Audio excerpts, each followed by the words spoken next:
Hello students. For today's class, I will be starting another topic, that is multiplication of two vectors.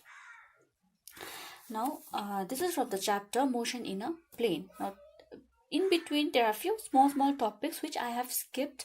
I'm directly moving to multiplication of two vectors, which is one of the important topic for you all.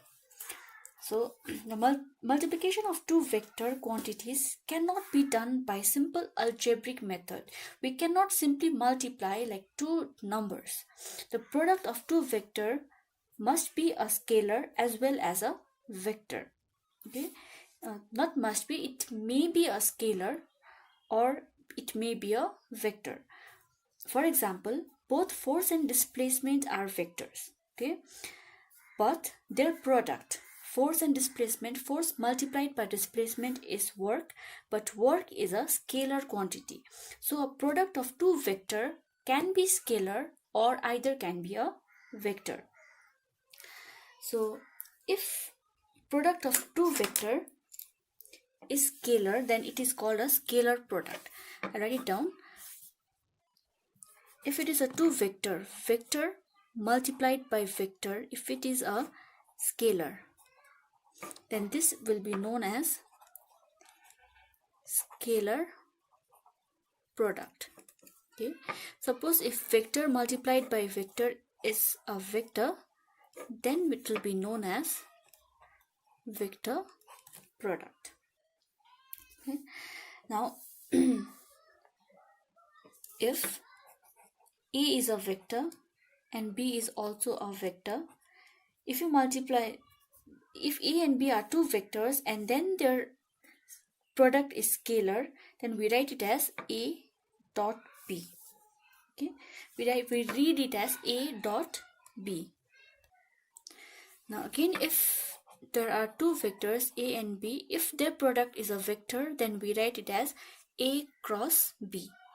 It is read as A cross B. So this is in case of if the answer of two vectors, if you multiply two vectors, if you get a vector, then you write this way.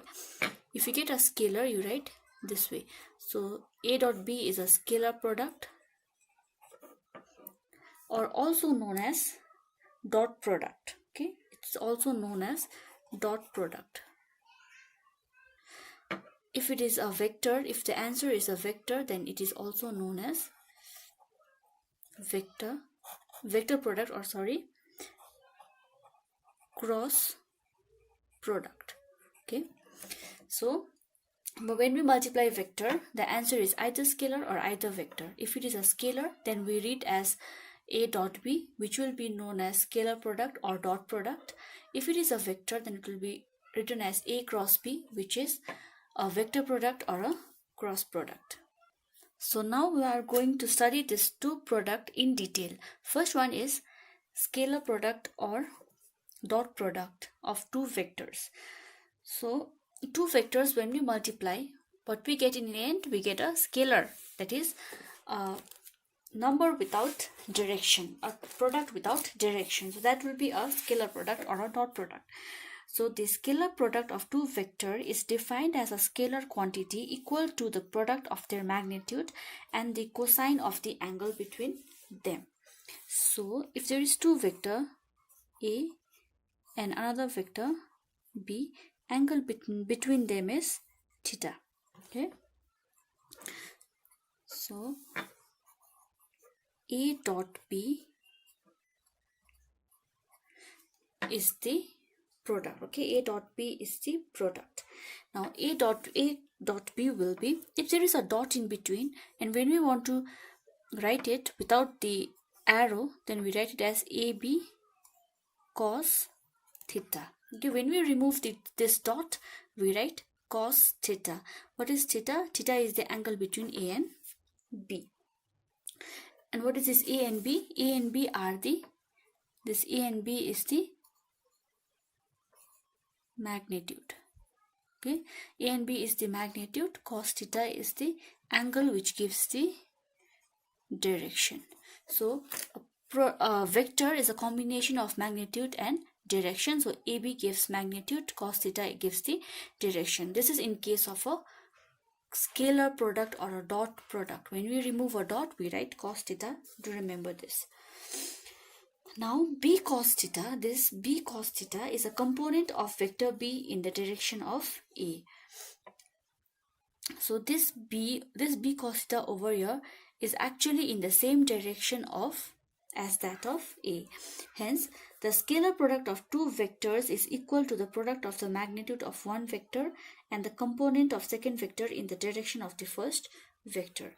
So when we multiply two vector, when we do the dot product, then it will be magnitude of one vector multiplied by magnitude of other vector and angle between them. That is cos angle. Now I'll give you one example of scalar product. Suppose there is a box and in a surface you apply some force. Okay, you apply some force to this box in this particular direction. Suppose the force is making angle theta with the horizontal. So okay, this is the horizontal. This line which is parallel to the surface is the horizontal. It is making angle theta with the force. This force is applied on a body which is free to move on this surface. If this force causes a displacement s, suppose if you apply this force and if there is a displacement s, okay, displacement s from this point to suppose this point and the box reaches over here after displacing the distance s. Now there will be work done. So how much will be the work done? Work done is equals to force into displacement. Displacement is in the horizontal line, so it will be s. Now what about the force? Force is in this direction, but we need force in this particular direction, okay, not the upward direction. Force along this displacement side. So what will be the force along this displacement side? In the resolution of vector in the previous class, what I have told you is, okay, if I draw a perpendicular over here, this side which is attached to the theta will be f cos theta. The side which is not attached or the opposite to the theta will be f sin theta. I hope you remember this. So wherever we get this kind of a vector, we draw a perpendicular and we write the side attached to theta will be f cos theta, attached to opposite side of the theta will be f sin theta. So we need the direction of the force along the direction of the displacement, that is s. So displacement is along this direction, force along this direction is f cos theta. So force over here will be f cos theta, or you can rearrange this, it will be fs cos theta. This is the work done. Now over here, displacement is also a vector, force is also a vector, but work done is a scalar. So this becomes a dot product, or also known as scalar product, or this can be written as in a simple way, that is f dot s. Instead of doing this, you can just write work is equals to f dot s, which is the way we write a scalar product.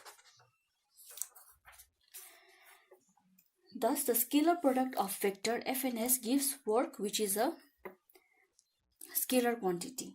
If the angle theta between the vector f and s is 0, then suppose this angle theta is 0, okay, when the theta becomes 0, then over here fs cos 0 is 1, so it becomes w is equals to fs, okay, only fs.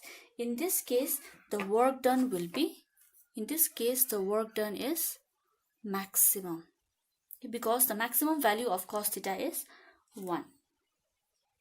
If however the angle theta is 90 degree, the cos theta will be negative, and so the scalar product will also be negative. So the work done totally depends upon the angle.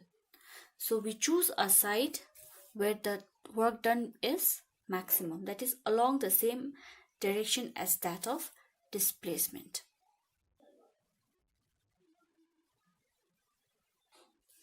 Now the second one is vector product or cross product of two vectors. In this case, it will be A cross B. That means it will be a cross product to find the ultimate product, because in a vector product, if two vectors are multiplied, ultimately what we get is a vector.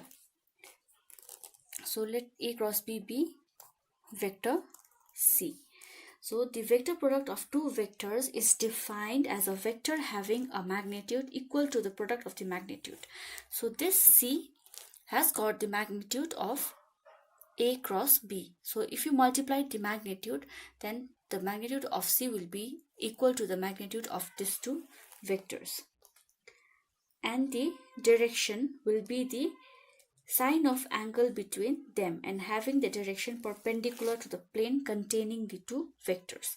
So for better understanding, I will just draw the vector.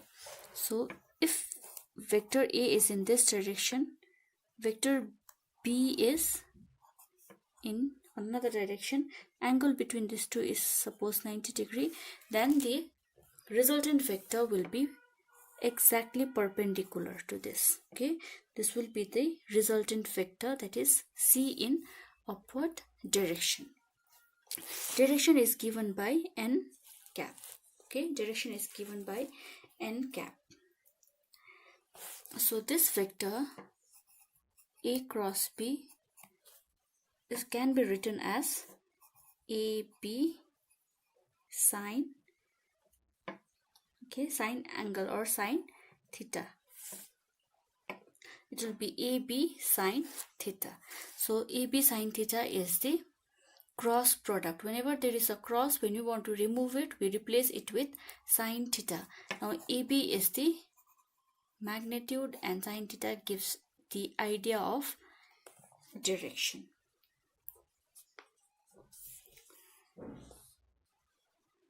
Now the example for this, okay, now the example for this is we take two vectors and the product of that two vectors has also to be a vector. So for that we take example of torque. Okay, so suppose a force F acts on a particle P. Okay, there is a particle P. Okay, there is a particle P over here. This is the origin. This is the origin O. There is a particle P. A force is acting on this particle P.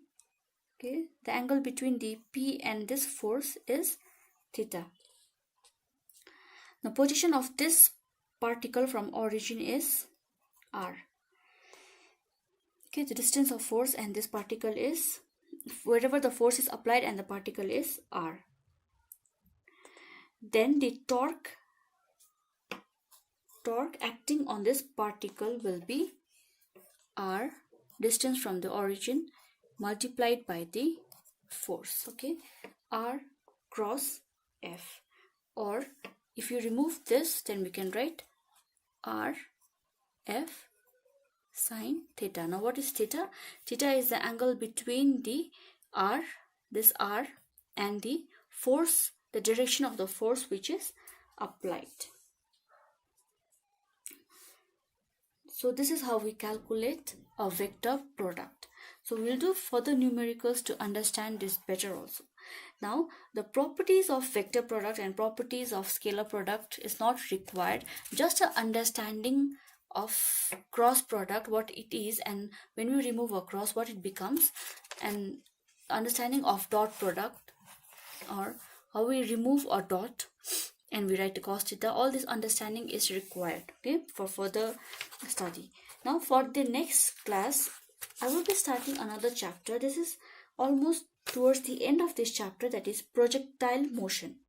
Okay, the next topic will be projectile motion, which is a very important topic, and for the calculation and all the knowledge of vector, this scalar and dot product was required, so I have done that.